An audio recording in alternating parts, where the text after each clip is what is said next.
Hannah Vogel! Ce bine că sunteți iarăși alături de mine! Și, oameni buni, uitați-vă unde sunt! În închisoare! Da, nu știu ce se întâmplă din nou! Ceau! În orice caz, trebuie să găsesc o cale să scap iarăși de poliție. Și vă iau cu mine, am nevoie de sprijinul vostru, oameni buni! Bine, oameni buni! Deci vedeți că nu sunt chiar singur aici. Aici sunt mai mulți care încearcă să evadeze din închisoare. Și partea bună e că aici este o săgeată pe podea și o săgeată pe perete.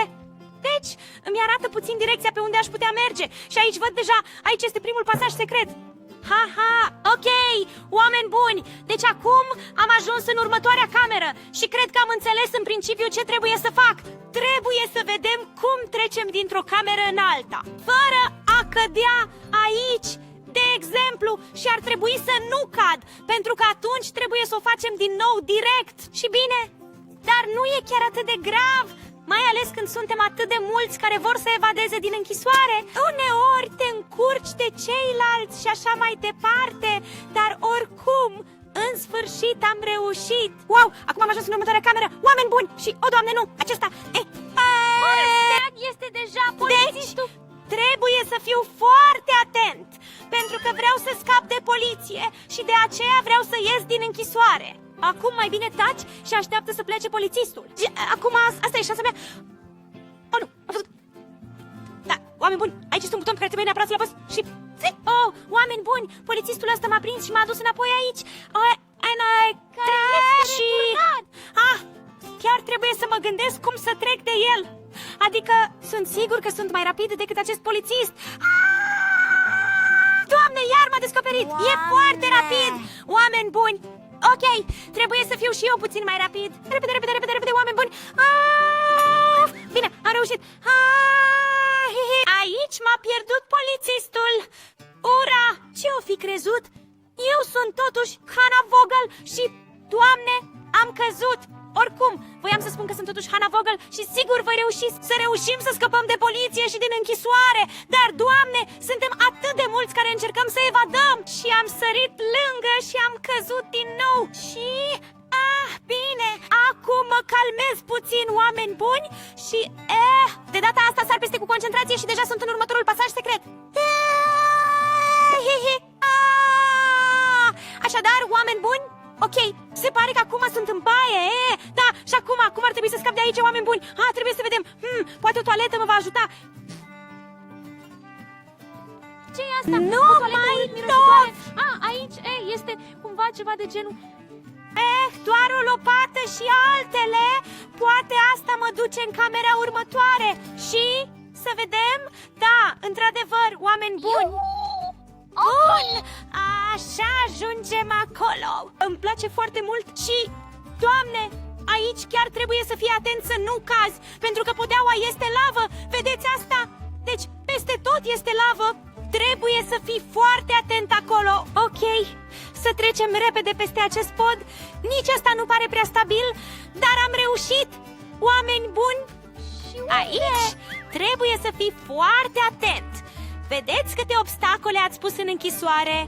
Deci, este foarte periculos. Dumnezeule, Și pădurea pentru- este naiba, urâtă. Asta... Altundeva e mai bine. Trebuie să mai ajustez. Atenție! Nu vreau să fiu călcat, oameni buni. Deci, serios acum. Wow! Oh, Doamne, ce se întâmplă aici? Nu! Plecați de aici. Bine, oameni, acum am ajuns în următoarea cameră și... habar nu am unde sunt exact aici, dar văd o pârghie, o acționez și s-o... Ups, și m-a prins imediat. Dar, oameni buni, am reușit cumva să deschid poarta aia și trebuie să trec pe acolo. Și, Doamne, ce rapid e polițistul ăsta. Dar și eu sunt rapid, pentru că vin și eu. Mai e cineva acolo? Sunt dezamăgit. Și sunt aici, sus de tot. Iar tu, polițistule, ești acolo jos. Kiki. Și acum trageți de această manetă și amestecați. Zurich e aici. Ok, oameni buni, deci acum suntem și aici. Părea deja cumva că aceasta ar fi deja ieșirea, dar, Doamne, oameni buni, cum să sar peste asta? E chiar foarte departe. Ce fel fel de chestie e asta? Acolo este cântina, Tica, oameni buni! bombă, Acolo bombă. este ieșirea! Dar cum ajung acolo? Probabil trebuie să merg pe aici. Și... ce avem de băut aici sau cum? De fapt! Băutură energizată. Ce s-a întâmplat acum? Repede! Ni s-a făcut prost! E foarte tare, lume! Mă simt de parcă aș putea zbura! Sincer să fiu! Sincer, asta e absolut Unde fantastic! zbori? Ce? Nu! Aici vine! Oh, nu! Omule, sunt atât de rapid, oameni buni! Doamne, am avut nevoie de o scurtă pauză. Așa, acum gata! Acum sunt aici! Trebuie să fii destul de atlet dacă vrei să scapi din închisoare. Vă spun cum stă treaba. Așadar, acum sunt aici în încăperea următoare și uitați-vă sus, oameni buni, cred că acolo continuă, nu? Așa pare. Dar am nevoie de o scară sau ceva de genul ăsta. Of, cum să ajung acolo sus? Sau poate cumva așa cutii sau ceva pe care să mă pot urca. Poate aceste cuții sau... Doamne, ce-i asta? Un buton cu care... oameni buni! Doar o scară! Ura!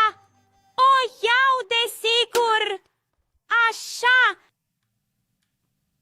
Și acum pot să fug în sus! Doamne! Aici este un vânt foarte puternic! Ce-i asta? Din greșeală m-a luat vântul pentru o clipă, dar nu e mare lucru. Pot să trec din nou pe aici, dar, Doamne, vântul ăsta a bătut destul de tare vântul, oameni buni. Vă spun cum e. Și acum, habar n-am unde mă aflu exact și încotro. Am căzut din nou. Oameni buni, chiar nu e ușor să scap dintr-o închisoare. Așadar, în sfârșit, aici. Mulțumim pentru vizionare. Și apoi aici și sus. Ce vânt suflă din nou aici? Uite, scrie ceva. Și anume ușile se închid. Închideți supapele. Ok, da, are sens. Atunci trebuie doar să le găsim. Văd deja una acolo jos. Iar acolo este încă una și acolo mai este una. Ok, deci am găsit deja toate trei. Acum trebuie doar să mă duc rapid și să le închid pe toate.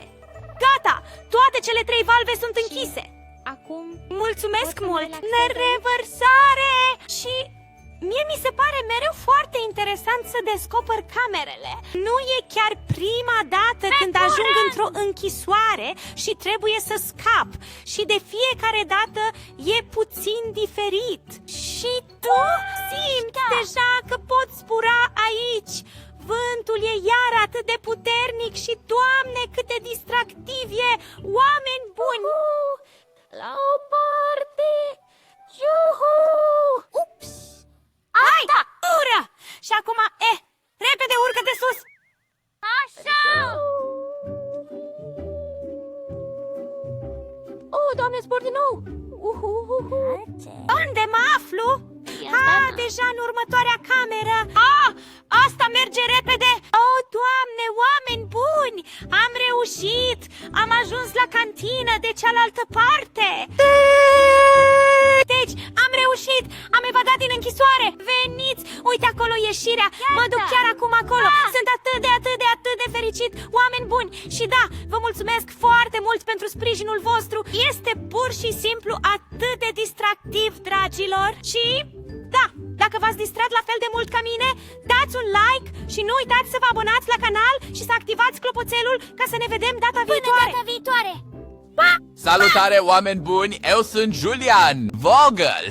Și dacă vreți să mai ascultați pe cineva din familia Vogel, atunci aruncați o privire pe Spotify, iTunes sau Amazon Music. E acolo, pentru că acolo găsiți piesele noastre audio grozave și, crede-mă, sunt super tari! Și da, ascultați-le! Distracție plăcută!